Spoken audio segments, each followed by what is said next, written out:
10 tanda-tanda kiamat besar yang disebutkan oleh Nabi SAW. Kata beliau, amblasnya bumi di belahan timur yang pertama, terjadi gempa besar.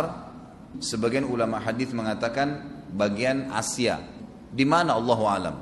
Tapi ini tanda-tanda kiamat besar akan terjadi nanti. Kemudian terjadi lagi longsor bumi di belahan barat. Sisi barat bumi kita tahu wilayah Afrika dan seterusnya. Kemudian amblasnya bumi di Jazirah Arab. Ini yang dimaksud dengan amblasnya bumi, artinya longsor yang besar, yang sulit lagi untuk ditimbun, udah nggak bisa ditimbun, nggak bisa diperbaikin. Kalau di situ ada kota, ada kampung, pasti hancur udah. 3 sekaligus terjadi longsor di 3 titik yang berbeda dan secara waktu atau dalam waktu yang bersamaan. Ini sudah selangsung 3 tanda-tanda kiamat. Jadi pada saat terjadi di timur itu tanda-tanda kiamat besar 1. Terjadi di barat, tanda-tanda kiamat besar 2. Terjadi di Jazirah Arab, tanda-tanda kiamat besar 3. Kemudian di dalam hadis ini disebutkan secara beracak. Nanti sebentar setelah saya terjemahkan hadis ini saya akan sebutkan urutannya. Lalu kata Nabi SAW, kabut yang menutupi bumi ini. Kemudian ada Dajjal. Jadi kabut itu dihitung dalam hadis ini yang keempat. Dajjal yang kelima. Kemudian yang keenam binatang melata. Nanti akan saya jelaskan juga apa yang dimaksud dengan binatang melata. Yang ketujuh keluarnya Ya'juj Ma'juj. Ini juga akan kita jelaskan nanti. Kemudian yang kedelapan matahari terbit dari tempat terbenamnya. Yang kesembilan keluarnya api dari perut kota Aden yang menghalau manusia. Sulit, manusia tidak bisa melalui Jazirah Arab. Kemudian yang ke-10 turunnya Isa putra Maryam. Turunnya Isa putra Maryam. Tentu saya katakan tadi hadis ini disebutkan dan disepakati oleh para ulama sifatnya teracak. Karena cukup banyak dalil-dalil yang lain yang mengurut kejadian ini. Urutan yang pertama dari 10 ini adalah keluarnya Dajjal. Ini urutan pertama. Dajjal, jemaah sekalian, adalah diambil dari kata-kata Dajjalah yang berarti kekacauan. Ciri-ciri Dajjal disebutkan dalam banyak hadis yang sahih adalah mata kanannya yang paling pertama rusak seperti anggur kering. Kata Nabi SAW dalam hadis sahih, ketahuilah Dajjal buta mata kanannya dan Tuhan kalian tidak buta. Karena dia akan mengaku sebagai Tuhan. Kemudian dia orangnya memiliki kulit yang kehitam-hitaman. Serta memiliki dahi yang lebar. Setiap orang beriman bisa membaca di dahinya tertulis 3 huruf. Kafara. Semua orang yang ngerti tulisan Arab, tidak ngerti tulisan Arab akan bisa tahu dan baca itu. Kafara, kufur. Rambutnya keriting dan orangnya tinggi besar. Kata Nabi SAW, kalau kalian dengar Dajjal keluar di satu lokasi, maka menghindarlah. Walaupun kalian harus lari ke gunung, dia akan keluar membuat kerusakan selama 40 hari. Kata Nabi SAW, 40 hari itu sehari seperti setahun, sehari lagi yang kedua seperti sebulan, hari yang ketiga seperti sepekan, dan sisa harinya seperti hari kalian. Dia akan keliling muka bumi semuanya, dan kata Nabi SAW, seluruh bumi ini akan dimasuki oleh Dajjal. Tidak tertinggal satu lorong, gang, jangankan kota atau desa, kecuali Dajjal akan masuk ke dalamnya, kecuali Madinah dan Mekah. Tidak bisa dimasuki oleh Dajjal. Kata Nabi SAW dalam hadis sahih, karena di setiap pintu gerbang Mekah dan Madinah malaikat menghenuskan pedangnya dan menghalau Dajjal sehingga Dajjal tidak bisa masuk. Pada saat dia tiba di Palestina, waktu yang bersamaan di kota Madinah berkecamuk. Kaum muslimin sepakat semua keluar untuk mengejar Dajjal dan membunuhnya. Keluar dari kota Madinah satu orang yang namanya seperti namanya Nabi Muhammad SAW, Muhammad bin Abdullah, dan dia dari turunan Nabi SAW juga. Dan orang ini punya julukan Mahdi, dikenal dengan Imam Mahdi. Inilah tanda-tanda kiamat yang kedua.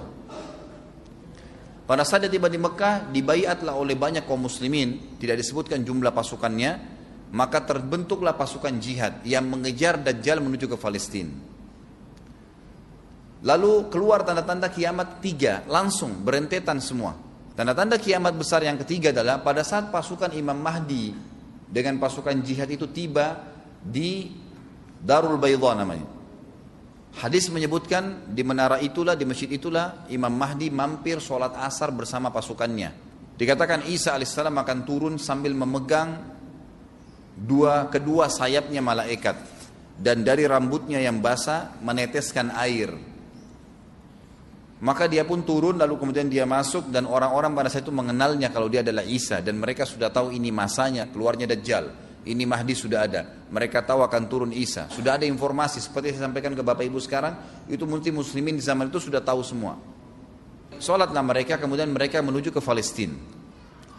Ringkas cerita adalah Nabi Isa alaihissalam akhirnya tiba dengan pasukan mujahidin di depan pintu gerbang Babulut. Dajjal mengatakan, bukakan pintu gerbang. Mereka tidak akan mampu melawan kita karena pasukannya mereka banyak memang. Maka Dajjal dengan sombongnya menunggu di depan pintu gerbang. Pada saat dibuka, Dajjal kaget melihat ada Isa alaihissalam. Dan pada saat itu kata Nabi SAW, Dajjal faham kalau sudah tiba ajalnya. Begitu melihat Isa alaihissalam, dia lari dan badannya sambil meleleh di depan para pengikutnya. Pada saat Dajjal mati, pengikutnya pada ketakutan semua. Mereka anggap Dajjal Tuhan, mereka anggap Dajjal orang yang perkasa lah, orang yang kebal lah, beragam macam kelebihan. Mereka kaget pada saat mati. Maka bertebaranlah mereka dan akhirnya mereka sembunyi di bawah pohon dan di atas batu. Kemudian batu dan pohon akan memberikan penjelasan, hai muslim ini Yahudi, bunuhlah. Maka dibunuhlah pada saat itu mereka. Lalu Nabi Isa AS memimpin di muka bumi. Dan kata Nabi SAW, pada saat itu Islam, agama Islam yang dibawa oleh Nabi SAW akan masuk ke semua rumah. Semua rumah di muka bumi, gak tersisa. Satu dunia ini semuanya Islam. Hadis sahih. Maka Nabi Isa alaihissalam memimpin pada saat itu, disebutkan dalam hadis 40 tahun dengan ketenangan menerapkan hukum Islam. Semuanya beriman kepada Allah subhanahu wa ta'ala dan menjadi muslim. Setelah itu keluar tanda-tanda hari kiamat besar yang keempat, yaitu keluarnya Ya'juj dan Ma'juj. Nabi SAW sebutkan ciri-ciri mereka. Mata mereka sobekannya kecil sehingga mata mereka kelihatan seperti sipit, tapi bola matanya besar. Mereka memiliki rambut yang keriting dan mereka memiliki poster yang umumnya seperti poster manusia. Ada hadis yang berbunyi mereka akan mendatangi sebuah sungai, kalau tidak salah namanya sungai Tibria, airnya banyak mengalir. Kata Nabi SAW, mereka semua minum air sungai itu dan yang terakhir dari mereka datang sudah nggak dapat air. Artinya air sungainya habis diminum. Bayangin berapa banyak jumlahnya itu. Pada saat itu Nabi SAW mengatakan, Allah berfirman kepada Isa, berkata, wahai Isa, aku akan mengeluarkan hamba-hambaku yang tidak ada seorang pun dari kalian bisa mengalahkannya, termasuk Isa alaihissalam, nggak bisa mengalahkan. Maka selamatkanlah dirimu bersama dengan pengikut-pengikutmu ke Gunung Tur namanya. Jadi memang Ya'juj ini ciri khasnya, kata Nabi SAW, mereka memakan apa saja. Jadi bukan seperti manusia normalnya. Mereka membunuh semua yang bukan seperti mereka. Sampai-sampai kata Nabi SAW tidak ada yang bisa mengalahkan mereka dan jumlah mereka sangat banyak. Salah seorang di antara mereka tahu dia akan mati kalau sudah punya 1000 anak. Kata Nabi SAW dalam hadis Bukhari, kecelakaanlah bagi orang-orang yang ada di Jazirah Arab. Kemungkinan besar makna ini adalah tempat mereka dekat dengan Jazirah Arab. Kata Nabi SAW, kecelakaan bagi orang-orang yang Jazirah Arab karena telah terbuka dari lubangnya Ya'juj Ma'juj sebesar ini. Udah kasih isyarat dengan jari ibu jari sama jari tengahnya. Artinya mereka sudah bisa melihat keluar. Pada saat mereka keluar, maka mereka akan mulai membuat kerusakan. Kata Nabi SAW di dalam hadis sahih riwayat Imam Bukhari, bahwasanya Ya'juj Ma'juj akan membunuh siapapun yang mereka temui. Bahkan pada saat mereka sudah merasa menguasai bumi, mereka melepaskan anak-anak panah mereka ke langit. Lalu Allah menurunkan anak-anak panah mereka sebagai fitnah dipenuhi dengan darah. Maka mereka berkata, kami telah membunuh semua yang ada di bumi dan semua yang ada di langit. Kata Nabi SAW, Allah lalu mengizinkan Isa untuk berdoa kepada Allah agar memusnahkan mereka. Maka Isa alaihissalam pun akhirnya berdoa, meminta kepada Allah subhanahu wa ta'ala agar mereka semua dimusnahkan. Maka pada saat itu pun Allah subhanahu wa ta'ala menurunkan kepada mereka hama. Sebagian hadis menyebutkan serangga kecil seperti cacing, banyak sekali yang menimpa tubuh-tubuh mereka. Setiap orang satu. Dan itu membuat mereka mati. Kemudian setelah itu Isa alaihissalam memimpin lagi di muka bumi sampai beliau meninggal.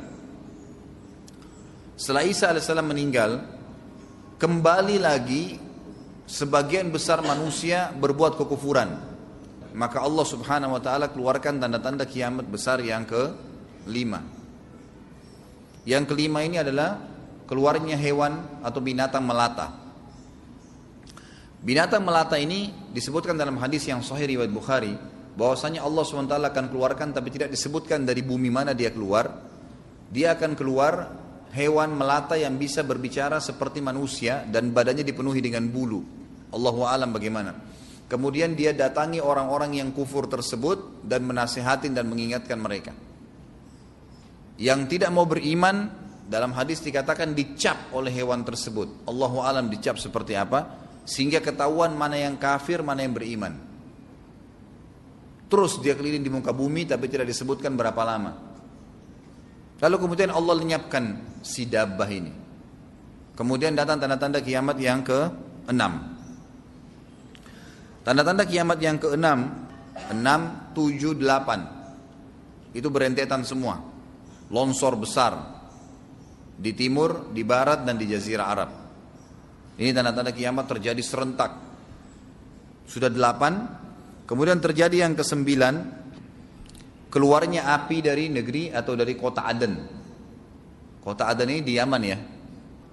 Tentu hadis menjelaskan tentang masalah api yang keluar ini, artinya api bukan main-main, ini bukan kebakaran sebuah masjid atau sebuah bangunan 10 tingkat.